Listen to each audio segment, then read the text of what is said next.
சோமசுந்தரம் அல்லது தோல் இருக்க சுளை முழுங்கி. எழுதியவர் வடுவூர் கே. துரைசாமி ஐயங்கார். அத்தியாயம் 3. பட்ட பகலில் சாத்திய பட்டை நாமம். வக்கீல் சுப்பிரமணியம் என்பவர் நெடுங்காலமாய் கோர்ட்டார் அறிய பகற்கொள்ளை அடித்து பொருளை லட்சக்கணக்கில் திரட்டி வைத்திருந்தவர்.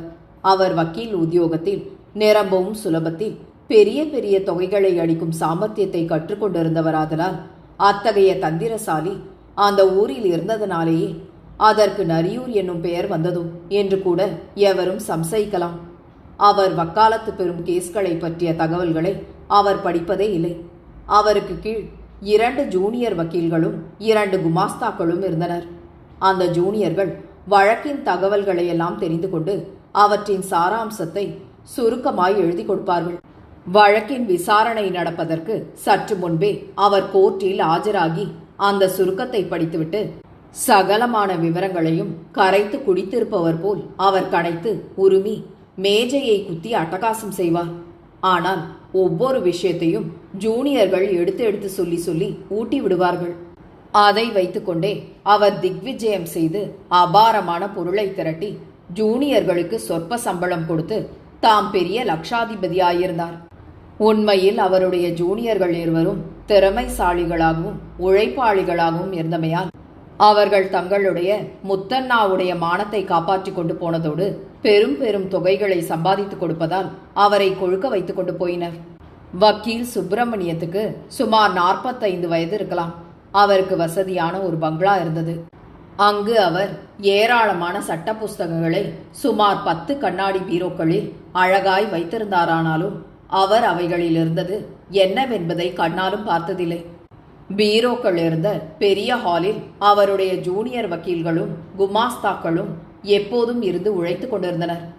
பெரிய வக்கீல் அந்த ஹாலுக்கு அடுத்தாற்போல் இருந்த ஒரு அறைக்குள் வெல்வெட் மெத்தை தைக்க பெற்றிருந்த சாய்மான நாற்காலியில் சாய்ந்து கொண்டே இருப்பார்.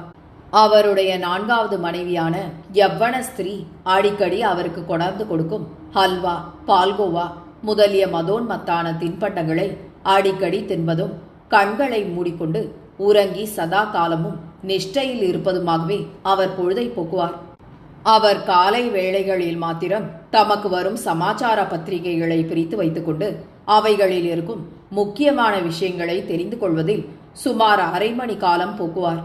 அப்போது அவருடைய யவ்வன மனைவி அலமு அங்கே வரும் பட்சத்தில் முக்கியமான செய்தி எதையேனும் அவளிடத்தில் தெரிவிப்பார். அவ்வாறு ஒரு நாள் அவர் பத்திரிகைகளில் படித்துக் கொண்டிருந்த காலத்தில் அலமு அங்கே வந்து கந்தசாமி செட்டியாருடைய வீட்டில் நடந்த திருட்டை பற்றி போலீசார் அதற்கு பின் ஏதாவது முயற்சி எடுத்துக்கொண்டார்களாமா என்றாள். அதற்கு வக்கீல், போலீசாரா? அவர்கள் உப்பில்லாமல் கலக்கஞ்சி குடிக்கிறவர்களாயிற்றே, அவர்கள் சும்மா இருப்பார்களா? அவர்கள் எதையாவது செய்து கொண்டுதான் இருப்பார்கள். ஆனால் ஒரு தகவல் நமக்கு தெரிகிறது. நம்முடைய வீட்டில் நடந்த திருட்டை கண்டுபிடிக்கும்படி நாம் மன்னார்குடி திகம்பர சாமியாருக்கு எழுதினதற்கு அவர் தமக்கு உடம்பு அசௌக்கியமாயிருப்பதால் வர இயலவில்லை என்று எழுதினாரே, அது உண்மை என்பது இன்றைய பத்திரிகையில் தெரிகிறது. அவருக்கு குடலில் ஒரு ஆபரேஷன் நடந்ததாகவும் அவருடைய நிலைமை கவலைக்கிடமானதாக இருக்கிறதென்றும் மன்னார்குடி நிருபர் ஒருவர் தினசரியில் எழுதியிருக்கிறார். அதை கேட்ட அலமோ, நம்முடைய பொல்லாத வேளையின் பலன் அவரை படுக்க வைத்தது போல் இருக்கிறது. அவர் வராவிட்டால் போலீசார் திருடனை கண்டுபிடிக்க மாட்டார்களா? அதற்கு வக்கீல், ஓ, அவசியம் கண்டுபிடிப்பார்கள். உன் நகைகள் எல்லாம் சீக்கிரம் வந்துவிடும். அவைகளை வாங்கி மாட்டிக்கொள்ள தயாராயிரு. ஏன் அப்படி சொல்கிறீர்கள் என்றாள் அலமு. உடனே வக்கீல், திருடர்கள் மிக சாமர்த்தியமாக வேலை செய்கிறார்கள். நம்முடைய வீட்டில் நடந்த திருட்டு எப்படி ஆச்சரியகரமாக நடந்ததோ அதே போல கந்தசாமி செட்டியார் வீட்டு திருட்டும் நடந்திருக்கிறது. எப்படி என்று கேட்டாள் அலமு. அதற்கு வக்கீல், நம்முடைய வீட்டில் நடந்த திருட்டில் சோமசுந்தரம் என்னும் ஒருவன் சம்பந்தப்பட்டிருப்பதாக போலீசார் அவனை பிடித்தார்கள். ஆனால் அவன் அதே சமயத்தில் வேறு இடத்தில் இருந்ததாக தக்க பெரிய மனிதர்கள் சாட்சி சொன்னார்கள். கந்தசாமி செட்டியார் வீட்டு திருட்டிலும் அந்த சோமசுந்தரம் சம்பந்தப்பட்டதாக சொல்கிறார்கள்.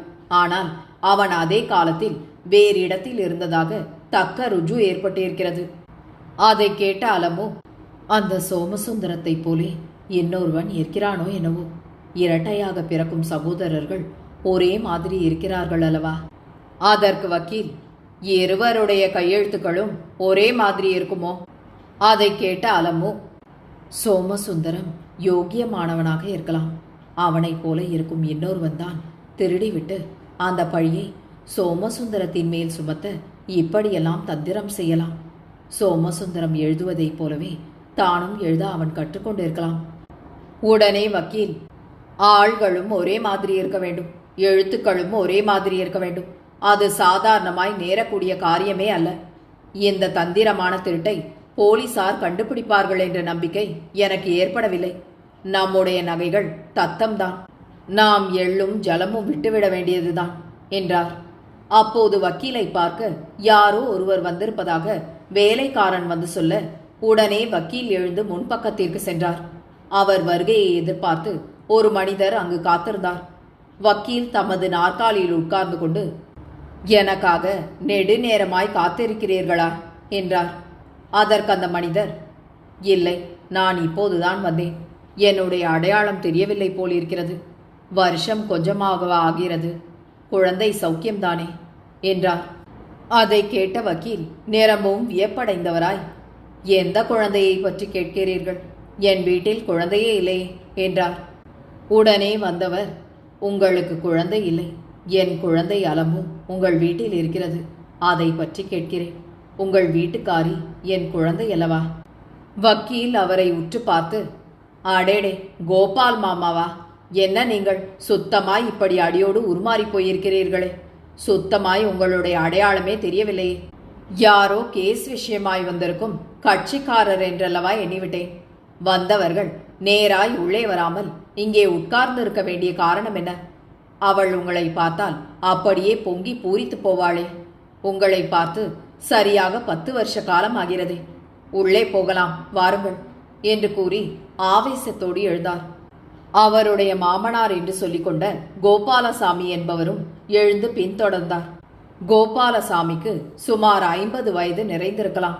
அவர் நடுத்தரமான உயரமும் மாநிறமான ஒற்றை நாடி சரீரமும் உடையவராய் காணப்பட்டார். உள்ளே நுழைந்த வக்கீல், அலமு, அலமு, இதோ பார், உன்னுடைய நைனா வந்திருக்கிறார்கள் என்று கூறினார். அதை கேட்டு அவருடைய மனைவி திடுக்கிட்டு ஓடி வந்து சந்தோஷ முகமலர்ச்சியோடு விருந்தாளியை பார்த்து, அடடா, நைனாவா? நான் ஒருத்தி இருக்கிறேன் என்ற நினைவு இப்போதுதான் வந்ததா? என்ன, பழைய நைனாவாகவே தெரியவில்லையே. ஆடியோடு உருமாறி போயிருக்கிறீர்களே என்று கூறிவிட்டு சமையலறை பக்கம் திரும்பி, பொன்னி, பொன்னி, காப்பி கொண்டு வா என்று உத்தரவிட்டபடி கோபாலசாமியிடம் வந்து நிற்க, அவர் அங்கிருந்த ஒரு பலகையில் உட்கார்ந்து கொண்டு தமது உணர்ச்சி பெருக்கை அடக்க மாட்டாதவராய் தேம்பி தேம்பி பெருமூச்சு விட்டபடி, ஆமாமா, உன் நினைவு எனக்கு இந்த 10 வருஷம் வரையில் வரவில்லை, இப்போதுதான் வந்தது. உடனே புறப்பட்டு வந்தேன் என்றார். அதற்கு வக்கீல், சரி, நீங்கள் காபி சாப்பிட்டு விட்டு பேசிக்கொண்டீர்கள். இதுதான் நான் கட்சிக்காரர்களோடு பேசுகிற சமயம். நான் முன்னால் போயிருக்கிறேன் என்று கூறிய வண்ணம் வெளியில் போய்விட்டார். உடனே அலமு காப்பி கொண்டாந்து கொடுக்க கோபாலசாமி அதை வாங்கி பருகினார். அப்போது அலமு, நைனா, 10 வருஷ காலத்திற்கு முன் என்னை இங்கே கட்டி கொடுத்து விட்டு போனீர்கள். அதன் பிறகு நான் சரியாய் 100 கடிதங்கள் எழுதியிருப்பேன். எதற்கும் மறுமொழியே இல்லை. நீங்கள் எங்கேயாவது தேசாந்திரம் போய்விட்டீர்களா? அம்மாள் சௌக்கியமாயிருக்கிறார்களா என்றாள்.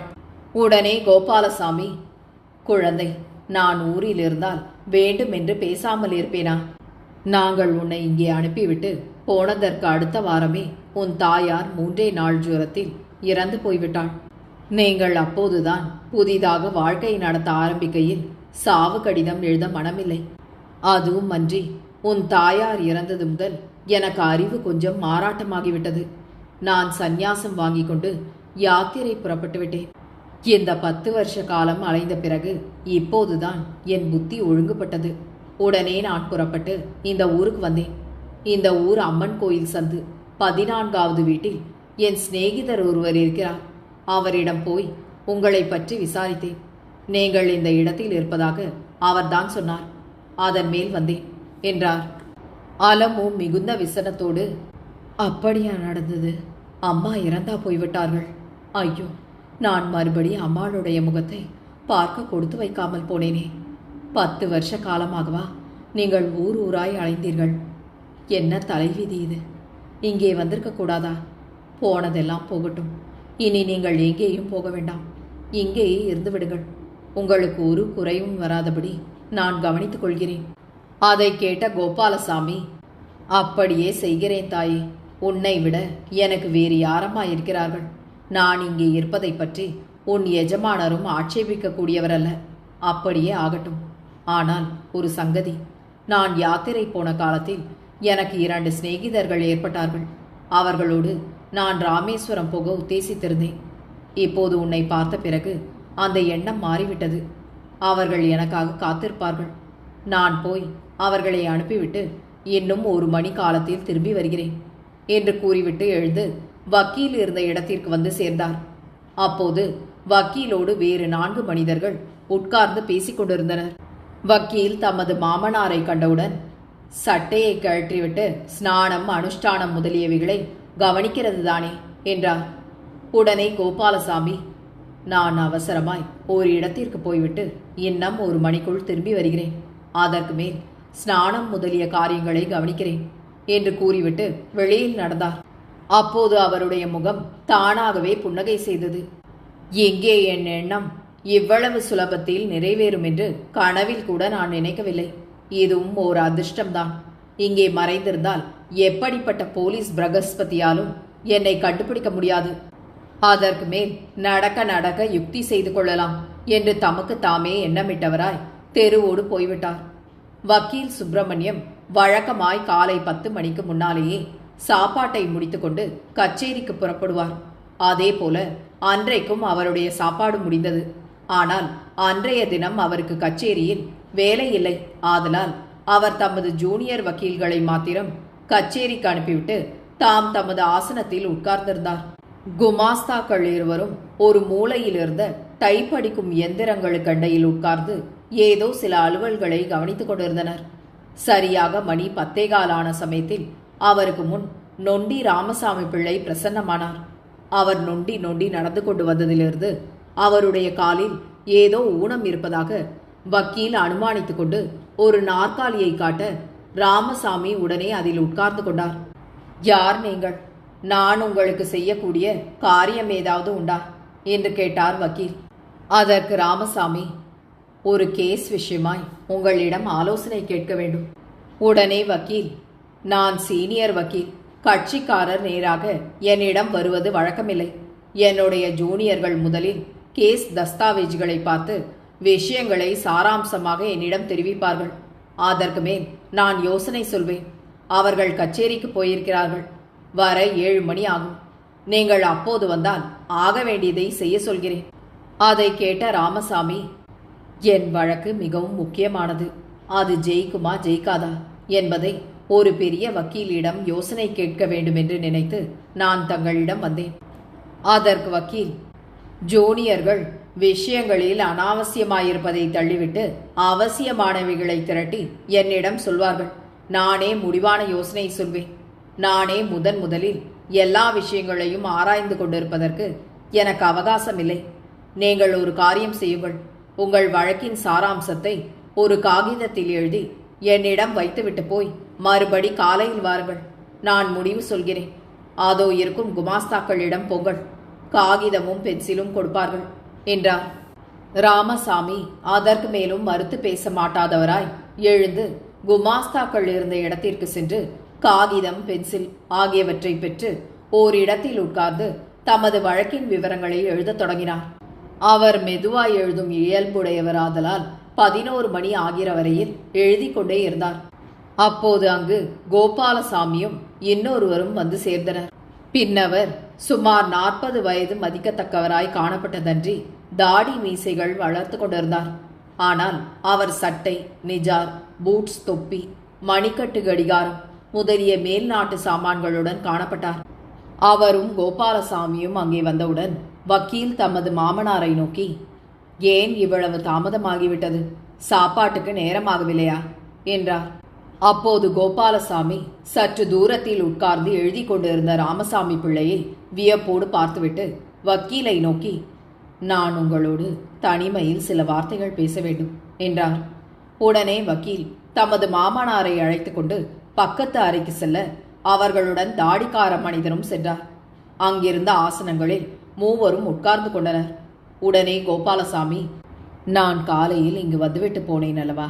இந்த ஊரில் உள்ள என் நண்பர் ஒருவருடைய வீட்டிற்கு போயிருந்தேன். அங்கு இவர் வந்திருந்தார். இவர் ஒரு துப்பறியும் நிபுணர். ஆகையால் இவரை இங்கே அழைத்து வந்தேன். குழந்தையினுடைய நகைகள் ஏராளமாய் திருட்டு போய்விட்டதாக கேள்வியுற்றேன். போன நகைகள் திரும்பவும் நமக்கு கிடைக்கும்படி இவர்கள் செய்வதாயிருந்தால் அது நமக்கு அனுகூலமான காரியம்தானே என்றார். உடனே வக்கீல் துப்பறிபவரை நோக்கி, உங்கள் பெயர் என்னவோ என்றார். என் பெயர் சுந்தரம் என்றார் துப்பறிபவர். நீங்கள் எந்த ஊர்?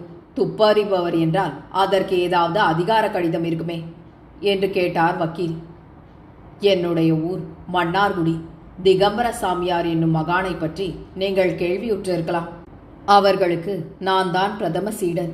என்னுடைய அதிகார கடிதத்தை இதோ பாருங்கள் என்று துப்பறிபவர் கூறியபடி தமது சட்டை பையிலிருந்த ஒரு காகிதத்தை எடுத்து அவரிடம் கொடுத்தார். அது ஒழுங்காகவே எழுதப்பட்டிருந்ததானாலும் சுந்தரம் என்னும் பெயருக்கு முன்னால் ஏதோ ஒரு சொல் அடிக்கப்பட்டிருந்தது. அந்த சொல் இன்னதென்பது விளங்கவில்லை. அந்த அடிப்பை வக்கீல் கவனித்தாரானாலும் அதை பற்றி எவ்வித சம்சயமும் கொள்ளாமல் கடிதத்தை சுந்தரத்தினிடமே திருப்பி கொடுத்துவிட்டு, திகம்பர சாமியாருக்கு நான் ஒரு கடிதம் எழுதினேன். அவருக்கு உடம்பு சரியாயில்லை, ஆகையால் அவர் வர அசக்தியாயிருக்கிறார் என்ற மறுமொழி வந்தது. அந்த விஷயமும் உங்களுக்கு தெரிந்திருக்கலாம் என்றார். அதற்கு சுந்தரம், தெரியும். உங்களுக்கு மறுமொழி அனுப்பப்பட்ட பிறகு என்னை அனுப்பினார்கள். அதனால் நான் வந்தேன். அதை கேட்ட வக்கீல், சரி, சந்தோஷம். உங்களுக்கு என்னென்ன தகவல்கள் தெரிய வேண்டுமோ அவைகளை சொல்ல தடையில்லை. எங்கே நீங்கள் இருக்க வேண்டுமானால் உங்களுக்கு வேண்டிய சௌகரியங்களையும் செய்து கொடுக்க காத்திருக்கிறேன். பிறகு சுந்தரம், திருட்டு எப்படி நடந்தது என்று கேட்டார். அன்றிரவு சரியாய் 12 மணி இருக்கும். அயர்ந்து தூங்கிக் கொண்டிருந்த நான் என் உடம்பில் யாரோ ஒருவன் கயிற்றை போட்டு இறுக்கி கட்டுவதாக உணர்ந்து விழித்துக் கொண்டேன். படுக்கை அறை விளக்கு மங்களாய் எரிந்து கொண்டிருந்தது. நான் விழித்து கொண்டு திமிருவதற்குள் அவன் என்னை கட்டி போட்டு விட்டதன்றி என் வாயிலும் துணிப்பந்தை அடைத்துவிட்டு என் மனைவியிடம் போய் அவளையும் அதே போல கட்டி போட்டுவிட்டு அவளுடைய உடம்பில் இருந்த நகைகளை எல்லாம் அபகரித்து கொண்டு இரும்பு பெட்டியை திறந்து அதிலிருந்த நகைகளையும் எடுத்துக்கொண்டு போய்விட்டான். திருடன் போன பிறகு கொஞ்ச நேரத்துக்கெல்லாம் போலீசார் வந்து எங்களுடைய கட்டுக்களை விலக்கிவிட்டார்கள் என்றார் வக்கீல். அதற்கு சுந்தரம், அவர்களுக்கு யார் அப்போது செய்தி அனுப்பியது என்று கேட்டார். உடனே வக்கீல், அதை பற்றி நானும் சந்தேகப்பட்டு சப் இன்ஸ்பெக்டரிடம் கேட்டேன். எவனோ எங்கிருந்தோ டெலிபோன் மூலம் போலீசாருக்கு தகவல் தெரிவித்தானாம். அப்படி தெரிவித்தவன் தானே திருடன் என்றும் தன் பெயர் சோமசுந்தரம் என்றும் தான் அம்மன் கோவில் சந்து 15வது வீட்டில் இருக்கிறவன் என்றும் போலீசாருக்கு திறமை இருந்தால் தன்னை பிடித்துக் கொள்ளலாம் என்றும் அவன் சொன்னானாம். சப் இன்ஸ்பெக்டர் உடனே அந்த வீட்டிற்கு போனாராம். சோமசுந்தரம் அன்று மாலையில் சில பெரிய மனிதர்களுக்கு விருந்து நடத்தி அவர்களுடன் சீட்டாடி கொண்டிருந்தானாம். அவன் மாலை முதல் வீட்டை விட்டு வெளியில் போகவில்லை என்று பெரிய மனிதர்கள் உறுதியாக சாட்சி சொன்னார்களாம். தாம் அதை கேட்டுக்கொண்டு சில ஜவான்களுடன் எங்கள் வீட்டிற்கு வந்ததாக சப் இன்ஸ்பெக்டர் சொன்னார். சில தினங்களுக்கு முன் கந்தசாமி செட்டியாருடைய வீட்டில் நடந்த திருட்டும் சற்று ஏறக்குறைய இதே போல்தான் நடந்திருக்கிறது. அதன் விவரத்தை நீங்கள் பத்திரிகைகளில் படித்திருப்பீர்கள் என்று நினைக்கிறேன். இந்த திருட்டை நடத்துகிறவன் பெரிய ஜால வித்தைக்காரனாய் இருக்க வேண்டும் என்ற எண்ணமே என் மனத்தில் உண்டாகிறது. அவன் மாந்திரீக சக்தியினால் இன்னொருவனைப் போல மாறி திருட்டை நடத்திவிட்டு தப்பித்துக் கொள்கிறான் போல இருக்கிறது. அதற்கு சுந்தரம், இந்த திருட்டில் ஏதோ ஒரு விதமான சூது நடந்திருக்க வேண்டும் என்பதே என் அபிப்பிராயம். அதை கண்டுபிடித்துவிட்டுத்தான் ஊருக்கு திரும்ப வேண்டும் என்ற உறுதியுடன் நான் இங்கே வந்திருக்கிறேன். அது இருக்கட்டும், முன் ஹாலில் 3 பேர்கள் இருக்கிறார்களே, மூவரும் உங்களுடைய குமாஸ்தாக்களா என்று கேட்டார். அதை கேட்ட வக்கீல், இல்லை இல்லை, டைப் அடிக்கும் 2 பேர்களுமே என் குமாஸ்தாக்கள். இன்னொருவர் ஏதோ வழக்கை பற்றி என்னுடைய அபிப்பிராயத்தை கேட்க வந்திருக்கிறார். வழக்கின் சாராம்சத்தை காகிதத்தில் எழுதி தர சொன்னேன். அதை அவர் எழுதி கொண்டிருக்கிறார். சரி, நீங்கள் எங்கே ஜாகை வைத்துக் கொண்டிருக்கிறீர்கள்? அதற்கு சுந்தரம், சுமார் 1 மணி நேரத்திற்கு முன்புதான் நான் இந்த ஊருக்கு வந்தேன். இன்னும் ஜாகை ஏற்படுத்தி கொள்ளவில்லை. அதை கேட்ட வக்கீல், நான் இங்கேயே இடம் கொடுக்கிறேன். உங்களுடைய சாப்பாடும் எங்கள் வீட்டிலேயே நடக்கட்டும். யாராவது கேட்டால் நீங்கள் என்னுடைய சின்ன மாமனார் என்று சொல்லிவிடலாம் என்றார். மற்றவரும் இதற்கிணங்க அவருக்கு ஒரு அறை கொடுக்கப்பட்டது. அவர் வந்தபோது முன் தாழ்வாரத்தில் வைத்திருந்த ஒரு பெட்டியையும் ஒரு கோணி மூட்டையையும் அவர் எடுத்துக்கொண்டு போய் தமது அறைக்குள் வைத்துக் கொண்டார். அவரும் வக்கீலின் மாமனாரும் உள்ளே சென்று தங்களது சாப்பாட்டை முடித்துக்கொண்டு ஆபீஸ் ஹாலுக்கு வந்தனர். அப்போது ராமசாமி பிள்ளை அங்கு காணப்படவில்லை. வக்கீல் நாற்காலியில் சாய்ந்தபடியே தொங்கிக் கொண்டிருந்தார். அப்போது குமாஸ்தாக்கள் இருவரும் ஏதோ காரியமாய் கச்சேரிக்கு போய்விட்டனர். கோபாலசாமியும் துப்பறிபவரும் 2 நாற்காலியில் உட்கார்ந்து கொண்டனர். கோபாலசாமியின் பார்வை பக்கத்தில் இருந்த மேஜையின் மீது சென்றது. ராமசாமி பிள்ளை எழுதி வைத்துவிட்டு போன காகிதம் அவருடைய திருஷ்டியில் பட்டது. அவர் மெதுவாக அதை எடுத்து முதலிலிருந்து கடைசி வரையில் படித்து அதன் விஷயத்தை நன்றாக தெரிந்து கொண்டு சரேல் என்று பக்கத்தில் இருந்த பென்சிலை எடுத்து சில சொற்களை அடித்து அவற்றிற்கு பதில் வேறு புதிய வார்த்தைகளை புகுத்திய பின் அவைகளை முன்போலவே வைத்துவிட்டு துப்பறிபவரை பார்த்து, நாம் போகலாம் என்று ஊமை ஜாடையால் காட்ட சுந்தரம் உடனே எழுந்தார். இருவரும் அங்கிருந்து உள்ளே சென்று சுந்தரத்திற்கு விடப்பட்டிருந்த அறைக்கு போய் சேர்ந்தனர். கோபாலசாமி கதவை மூடி உட்புறத்தில் தாளிட்டு கீழே உட்கார்ந்து கொண்டார். அந்த காகிதத்தில் ராமசாமி என்ன எழுதியிருக்கிறான் என்று கேட்டார் சுந்தரம். இவன் ராமசாமியா? யார் சொன்னது அப்படி என்றார் கோபாலசாமி. இவனேதான் சொல்லிக் கொள்கிறான் என்றார் சுந்தரம். பெரிய பைத்தியக்காரனப்பா நீ. இவன் யார் என்பது உனக்கு இன்னும் விளங்கவில்லையா? இவன் என்னுடைய சிநேகிதனுக்கு தம்பி அல்லவா என்றார் கோபாலசாமி. ஓஹோ, அவனா? அநேக வருஷ காலமாய் ராஜா சாப்பாடு சாப்பிட்டவன் என்றார் சுந்தரம். அநேக வருஷ காலம் என்று ஏன் சொல்கிறாய்? சரியாய் 14 வருஷ காலம் என்று சொல். ஆனால் ராஜா சத்திரத்திலிருந்து வந்தவன் இந்த 6 மாத காலமாய் எங்கே இருந்தான் என்பதுதான் தெரியவில்லை என்றார் கோபாலசாமி. அதற்கு சுந்தரம், அப்போது இவனுடைய கால் சரியாயிருந்ததே, இப்போது ஏன் நொண்டுகிறான்? யாராவது அடித்து காலை ஒடித்திருப்பார்கள் என்றார் கோபாலசாமி. காகிதத்தில் என்ன எழுதியிருக்கிறான் என்று கேட்டார் சுந்தரம். அதற்கு கோபாலசாமி, வேறு என்ன இருக்கிறது? பழைய கதையைத்தான் எழுதியிருக்கிறான். அதுமன்றி தன் சம்மதமின்றி தன் பிள்ளை செய்திருக்கும் சில காரியங்களை பற்றி தான் பிராது கொடுத்தால் அது செல்லுமா செல்லாதா என்று கேட்டிருக்கிறான். சுந்தரமூர்த்தி முதலியார் நம்பிக்கை மோசம் செய்ததாக அவர் மீது கிரிமினல் வழக்கு தொடரலாமா என்று கேட்டிருக்கிறான். அதற்கு சுந்தரம், சுந்தரமூர்த்தி முதலியாரை கண்டுபிடித்தல்லவா அவர் பேரில் வழக்கு தொடர வேண்டும். இவன் அவரை கண்டுபிடித்து விட்டதாக எண்ணுகிறானே, அல்லது கண்டுபிடித்து விடலாம் என்று நம்புகிறானோ என்னவோ. உடனே கோபாலசாமி, நீ துப்பறிபவனாயிருந்தும் உன்னாலேயே அவரை கண்டுபிடிக்க முடியவில்லை, இவன் கண்டுபிடித்து விடப் போகிறானோ? அதற்கு சுந்தரம், சரி, அவன் எதையாவது செய்து கொள்ளட்டும், அதை பற்றி நமக்கு கவலை இல்லை. கேடி நடேசன் வந்து ஏன் இதில் சம்பந்தப்படுகிறான் என்பதுதான் தெரியவில்லை. அவன் நம்மிடம் தன் கைவரிசையை காட்டுவானோ என்னமோ. அதெல்லாம் எதுவும் பலியாது என்றார் கோபாலசாமி. பாலசுந்தரம் இப்போது என்ன நிலைமையில் இருக்கிறான் என்று கேட்டார் சுந்தரம். அதற்கு கோபாலசாமி, மீனாட்சி சுந்தரம் பிள்ளையே அவனுக்கு ஜாமீன் கொடுத்து விட செய்தாராம். அவன் இப்போது எங்கே இருக்கிறான் என்பதே தெரியவில்லை.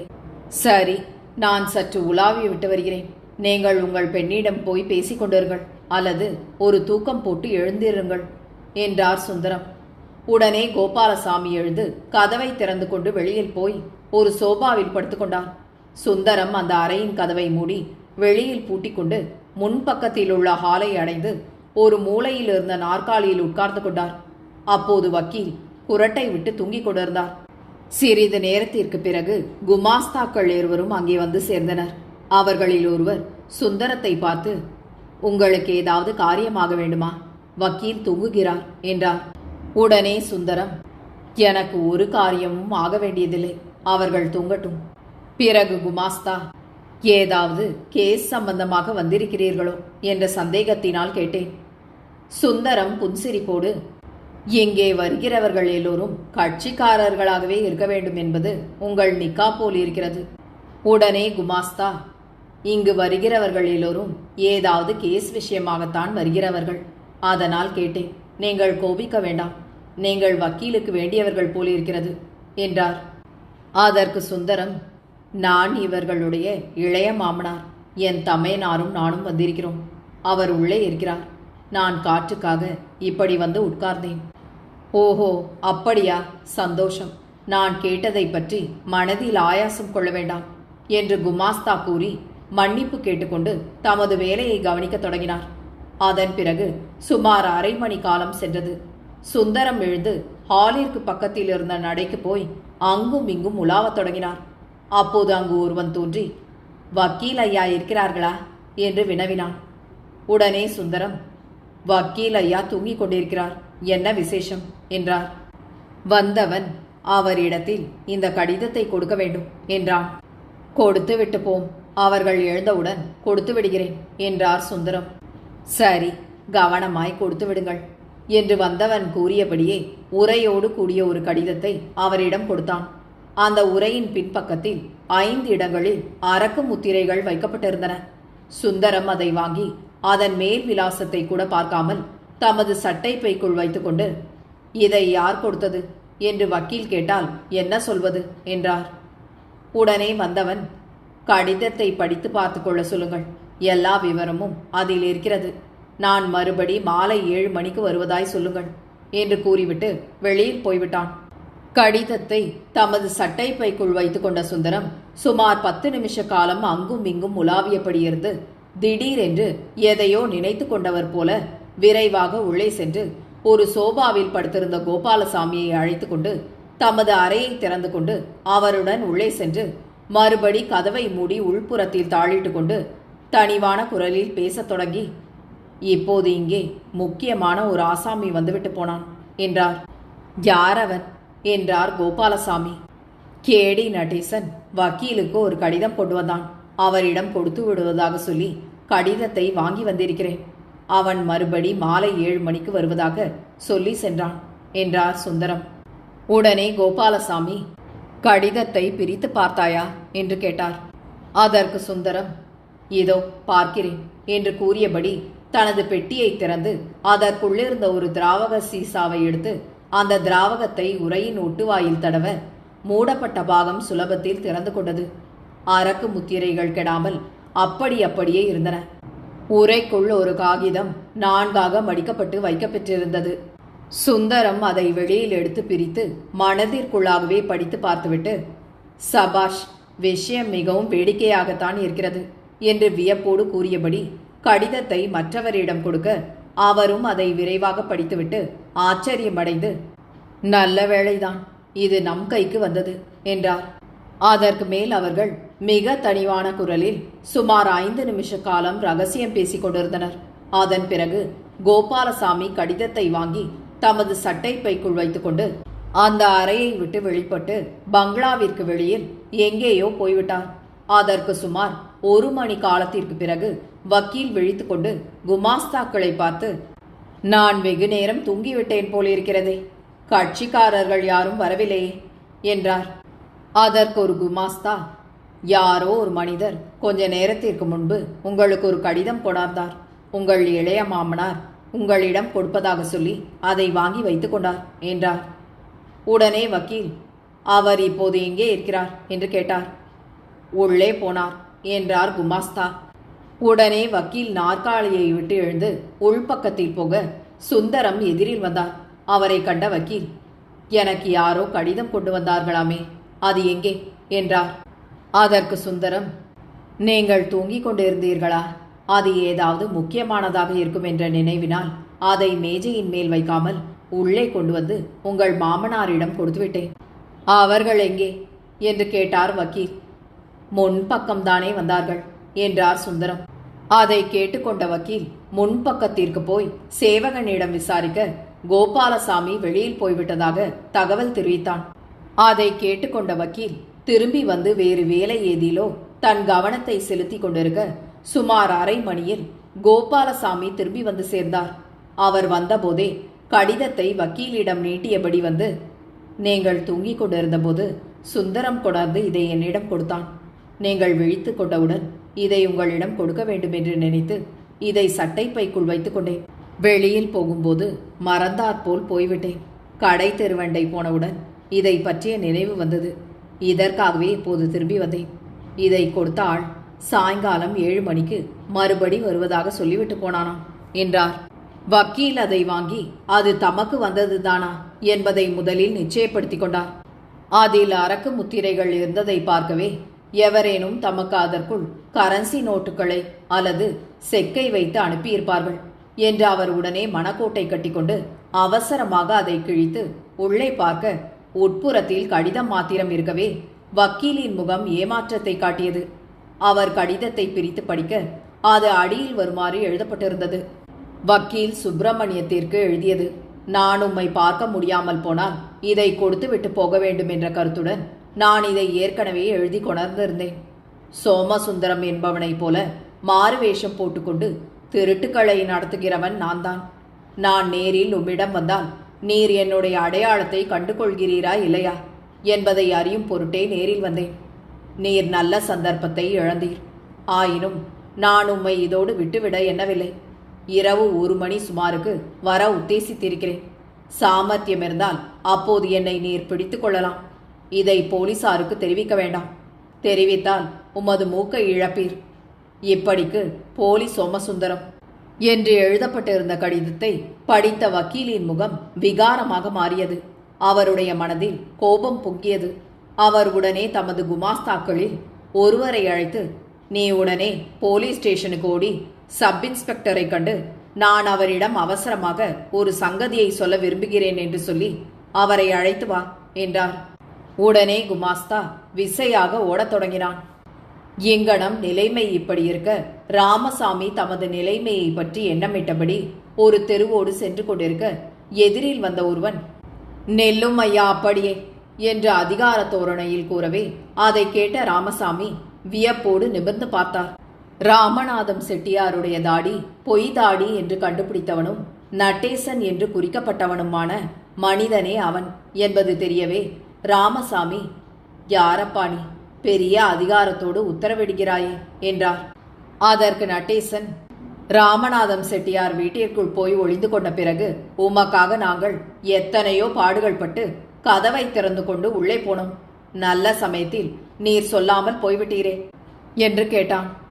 அது என்னுடைய இஷ்டத்தை பொறுத்தது. அதை பற்றி உனக்கு ஆக வேண்டியதென்ன என்றார் ராமசாமி. நீர் நிஜத்தை என்னிடம் சொல்லாவிட்டால் உம்மை நான் இப்போது விடப்போகிறதில்லை. உம்மை பிடித்து இழுத்து கொண்டு போய் போலீஸ் ஸ்டேஷனில் ஒப்புவித்து விடுவேன். அப்போது நீர் உம்முடைய இஷ்டம் என்று சொல்லி தப்பித்து கொண்டு வந்துவிடும் என்றார் நடேசன். அதற்கு ராமசாமி, போலீஸ்காரரிடம் லோல்பட எனக்கு விருப்பமில்லை. ஆகையால் நான் அங்கிருந்து வந்துவிட்டேன். இதை பற்றி எனக்கில்லாத அக்கறை உனக்கு எங்கிருந்து வந்ததென்பது தெரியவில்லை. அந்த மனிதனால் எனக்கு பல கெடுதல்கள் நேரிட்டன. நானே அவைகளை பாராட்டாமல் விட்டுவிட்டேன். மற்றவருக்கு அதை பற்றி கவலை என்ன?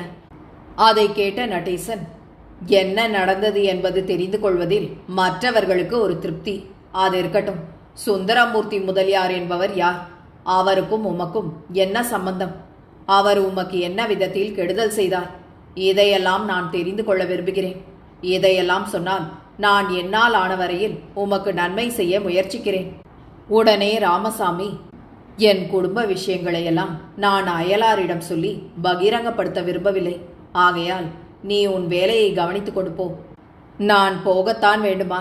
சொல்ல மாட்டீரா என்று கேட்டார் நடேசன். நீ போ அப்பா, என்னோடு அனாவசியமாக வம்பு வளர்க்காதே என்றார் ராமசாமி.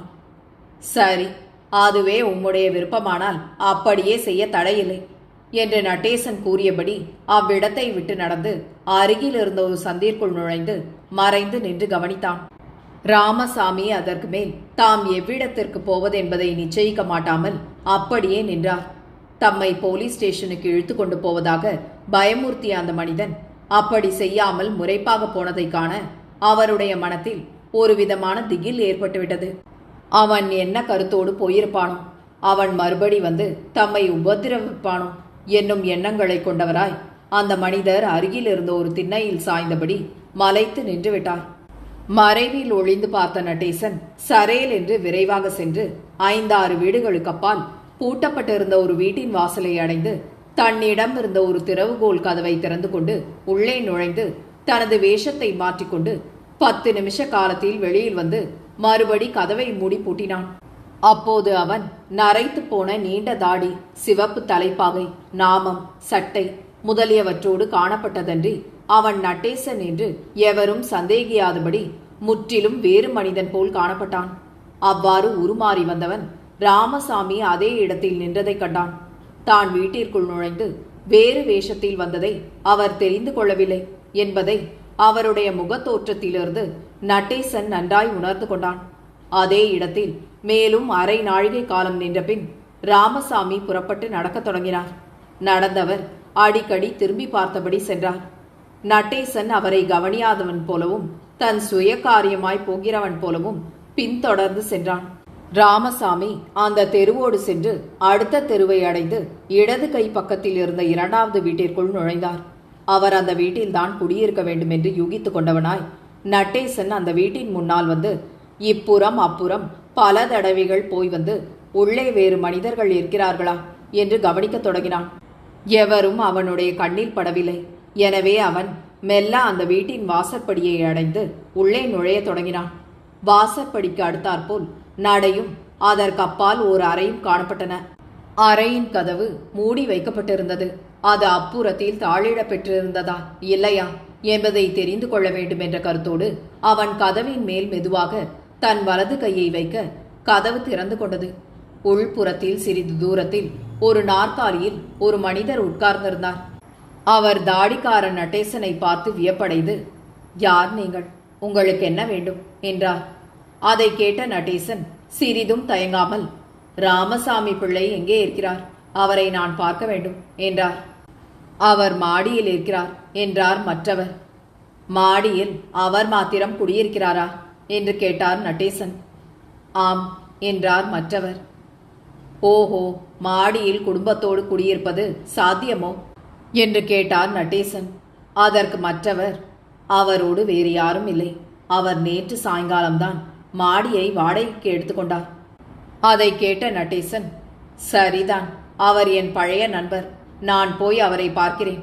நீங்கள் குடும்பத்தோடு இருக்கிறீர்கள் என்று நினைக்கிறேன். உடனே மற்றவர், ஆம், குடும்பத்தோடு தான் இருக்கிறேன். நீங்கள் மேலே போகலாம் என்றார்.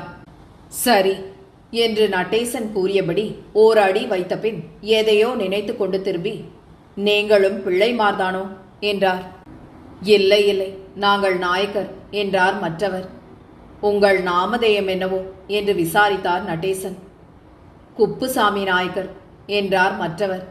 அதை கேட்டுக்கொண்டே நடேசன் கதவை முன்போல் மூடி வைத்துவிட்டு உள்புறத்தில் நடந்தான். அவன் அந்த வீட்டிற்கு வந்து பழகினவன் போல நிரம்பவும் நிதானமாக வந்து முற்றத்தில் இருந்த படிக்கட்டை அடைந்து அதிக ஓசை செய்யாமல் அதன் மேல் ஏறினான். அதன் உச்சியில் காணப்பட்ட வாசற்படியின் 2 கதவுகள் மூடப்பட்டிருந்தன. அவன் உடனே கதவை திறக்க முயற்சிக்காமல் ஓசை செய்யாமல் நின்று கதவுகளின் இடுக்கினால் உள்பக்கத்தில் தனது பார்வையை செலுத்தினான். அங்கு யாரும் காணப்படவில்லை. எனவே அவன் தனது வலது கையை மெதுவாக கதவின் மீது வைக்க அது மெல்ல உள்ளே நகரத் தொடங்கியது. அவன் ஓசையின்றி உள்ளே நுழைந்தான். அவ்விடத்தில் 2 அறைகள் காணப்பட்டன. 2லும் மனிதர் இல்லை. ஓர் அறையில் ஒரு சிறிய ஸ்டவ் தென்பட்டது. அதற்கு பக்கத்தில் சமையல் செய்வதற்குரிய சில பாத்திரங்கள் இருந்தன. அந்த சாமான் யாவும் புத்தம் புதியவைகளாய் தோன்றின. இன்னொரு அறையில் ஒரு பெட்டியும் படுக்கையும் காணப்பட்டன. அவைகளும் புதியவைகளாகவே இருந்தன. ராமசாமி பிள்ளை அத்தனை வயதிற்கு பிறகு புதிதாய் குடித்தனம் செய்ய ஆரம்பித்திருக்கிறார் என்று நடேசன் உடனே அனுமானித்துக் கொண்டு தனது மடியில் இருந்த சாவி கொத்தை எடுத்து ஒன்றன் பின் ஒன்றாக பல சாவிகளை போட்டு பார்த்து கடைசியில் ஒரு சாவியால் பெட்டியை திறந்தான். பெட்டிக்குள் சுமார் 1 முழ நீளம் இருந்த 2 காகித உரைகள் இருந்தன. அவற்றிற்குள் பல காகிதங்கள் சொருகி வைக்கப்பட்டிருந்தன. உரைகளுக்கு அடியில் புதிய வஸ்திரங்கள் முதலியவை இருந்தன. நடேசன் சுற்றும் முற்றும் பார்த்துவிட்டு உரைகள் 2ஐயும் எடுத்து தமது சட்டைக்குள் மறைத்து வைத்துக்கொண்டு பெட்டியை மறுபடி மூடி வைத்துவிட்டு சரேல் என்று வெளியில் வந்தான். அவன் எதிர்பாரா வகையில் ராமசாமி பிள்ளை அப்போது படிக்கட்டில் ஏறி மேலே வந்து கொண்டிருந்தார். உடனே நடேசன் நிரம்பவும் சந்தோஷ முகமலர்ச்சி காட்டி, ஓஹோ, நீங்கள் கீழேயா இருக்கிறீர்கள்? குப்புசாமி நாயக்கர் தாங்கள் மேலே இருப்பதாக சொன்னார், அதனால் மேலே வந்து பார்த்தேன் என்றான்.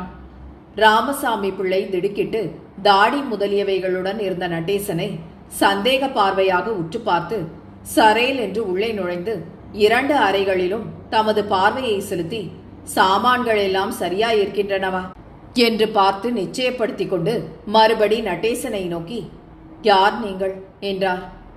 அதற்கு நடேசன், கீழே இருக்கும் குப்புசாமி நாயக்கருக்கு நான் சொந்தக்காரன். இப்போதுதான் ஊரிலிருந்து வந்தேன். ராமசாமி பிள்ளை என்ற ஒருவருக்கு மாடியை விட்டு இருப்பதாக அவர் சொன்னார். அதே பெயரையுடைய ஒருவர் எனக்கு தெரியும். நீங்கள் அவராயிருக்கலாம் என்று நினைத்து உங்களை பார்க்க வந்தேன். அதை கேட்ட ராமசாமி, குப்புசாமி நாயக்கர் தம்முடைய தமையனார் சில தினங்களில் வருவார் என்று என்னிடம் சொன்னார். நீங்கள் அவருடைய தமையனாரோ? உடனே நடேசன், ஓஹோ, அப்படியா? என்னை பற்றி குப்புசாமி ஏற்கனவே உங்களிடம் பிரஸ்தாபித்திருக்கிறானோ? அது இருக்கட்டும், இந்த இடம் உங்களுக்கு சௌக்கியமாயிருக்கிறதல்லவா என்று கேட்டார்.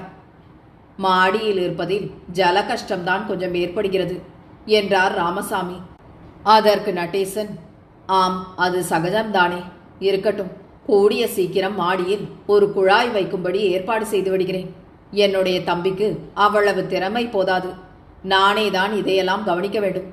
குழாய் வைக்கிற வரையில் நீங்கள் எப்பொழுது வேண்டுமானாலும் கீழே வந்து உங்களுடைய ஸ்நானம் முதலிய காரியங்களை முடித்துக் கொள்ளலாம். நீங்களே சமையல் செய்து கொள்கிறீர்கள் போலிருக்கிறது என்று கேட்டார். உடனே ராமசாமி, ஆம், ஹோட்டலில் சாப்பிட நான் அவ்வளவு பணம் படைத்தவன் அல்ல என்றார். உங்களுக்கு உத்தியோகம் ஏதாவது உண்டா என்று கேட்டான் நடேசன். அதெல்லாம் ஒன்றுமில்லை, சாப்பிடுவதும் தூங்குவதுமே என் உத்தியோகம் என்றார் ராமசாமி. அதை கேட்ட நடேசன், வயதானவர்களுக்கு அதைவிட ஸ்லாக்கியமான காரியம் வேறு என்ன இருக்கிறது? எனக்கு கீழே கொஞ்சம் அவசர காரியம் இருக்கிறது. நான் போய் அதை பார்த்துவிட்டு மறுபடி வருகிறேன். சாவகாசமாய் பேசிக் கொண்டிருக்கலாம். சரி, செய்யுங்கள். நீங்கள் எந்த ஊரிலிருந்து வந்தீர்கள் என்று கேட்டார் ராமசாமி. ஏதோ பக்கத்தில் இருக்கும் பெருச்சாளிப்பட்டியிலிருந்து வந்தேன் என்றான் நடேசன். அந்த ஊரில் பந்துக்கள் எவர்களாவது இருக்கிறார்களா என்று விசாரித்தார் ராமசாமி. அதற்கு நடேசன், யாரும் இல்லை. என்னுடைய நண்பர் ஒருவர் இருக்கிறார். ஒரு காரியத்தை உத்தேசித்து நான் அவரிடம் போயிருந்தேன். அந்த ஊரில் உங்களுடைய பந்துக்கள் எவர்களாவது இருக்கிறார்களா? பந்து ஒருவர் எப்போதோ இருந்தார். அவர் பல வருஷங்களுக்கு முன் இறந்து போய்விட்டார் என்றார் ராமசாமி. அந்த ஊரில் இருப்பவர்கள் ஆகிய எல்லோரையும் நான் அறிவேன். உங்கள் பந்து எந்த தெருவில் இருந்தார் என்று கேட்டார் நடேசன். மலை அடிவாரத்தில்தான் அவருடைய வீடு இருந்தது. அவர் பெயர் பழனியப்பர் என்றார் ராமசாமி. உடனே நடேசன், அவர் உங்களுக்கு எந்த விதத்தில் உறவினர் என்று கேட்டார். ஏதோ ஒரு விதத்தில் பந்து. இறந்து போனவர் இனி நமக்கு எப்படி பந்துவாவார்? விட்டு தள்ளுங்கள் என்றார் ராமசாமி. அதை கேட்ட நடேசன், உங்களுக்கு சம்சாரம், குழந்தைகள் முதலியோர் இருக்கிறார்கள் அல்லவா? அதற்கு ராமசாமி, சம்சாரம் இறந்து விட்டாள். எனக்கு ஒரு பெண்தான் உண்டு. அவள் புருஷன் வீட்டில் இருக்கிறாள். ஒரு காரணத்தினால் நான் அவர்களை அநேக வருஷ காலமாய் பார்க்கவில்லை. அவர்கள் இப்போது எங்கே இருக்கிறார்கள் என்பதும் எனக்கு தெரியாது. அதை கேட்ட நடேசன், மாப்பிள்ளையின் பெயர் என்ன? அவர் எந்த ஊர் என்று கேட்டான். அதற்கு ராமசாமி, மாப்பிள்ளை இந்த ஊர்தான். அவரை எஸ் மணி என்று கூப்பிடுவார்கள். அவருக்கு வக்கீல் உத்தியோகம் என்றார். அதோடு அவர்களுடைய சம்பாஷணை முடிந்தது. ராமசாமி உள்ளே போய் பெட்டியை திறப்பதற்கு முன்னால் தான் வெளியில் போய்விட வேண்டும் என்ற எண்ணத்தினால் தூண்டப்பட்டவனாய் நடேசன் மளமளவென்று கீழே இறங்கி ஒரே பாய்ச்சலில் நடைக்கு வந்தான். அங்கிருந்த அறையின் கதவு திறந்து வைக்கப்பட்டிருந்தது. குப்புசாமி நாயக்கர் உள்புறத்தில் உலாவிக் கொண்டிருந்தார். அதை கண்ட நடேசன், நான் போய் வருகிறேன், நமஸ்காரம் என்று கூறி கை குவித்தபடி வெளியில் நழுவி சிறிது தூரம் சென்றவுடன் பக்கத்தில் இருந்த ஒரு சந்தில் நுழைந்து ஓட்டமும் நடையுமாக செல்லலானான். சிறிது நேரத்திற்கு பிறகு அந்த வீட்டிற்குள்ளிருந்து, திருடன், திருடன், பிடி, பிடி, விடாதே என்று கூச்சலிட்டு கொண்டு ராமசாமி பிள்ளையும் குப்புசாமி நாயக்கரும் வெளியில் ஓடிவர தெருவில் சென்றவர்களும் அண்டை வீட்டுக்காரர்களும் வியப்படைந்து விஷயத்தை தெரிந்து கொண்டு அவர்களுக்கு துணை சேர்ந்து கொள்ள எல்லோரும் சந்தின் வழியாகவே திருடன் போயிருக்க வேண்டும் என்று நினைத்து அதன் வழியாக ஓடலாயினர். வடுவூர் கே. துரைசாமி ஐயங்காரின் இந்த நாவலை உங்களுக்காக வாசித்தது நிமா மனோ. கேட்டு மகிழ்ந்து விரும்பி பகிர்ந்து பதிவு செய்யவும். நன்றி.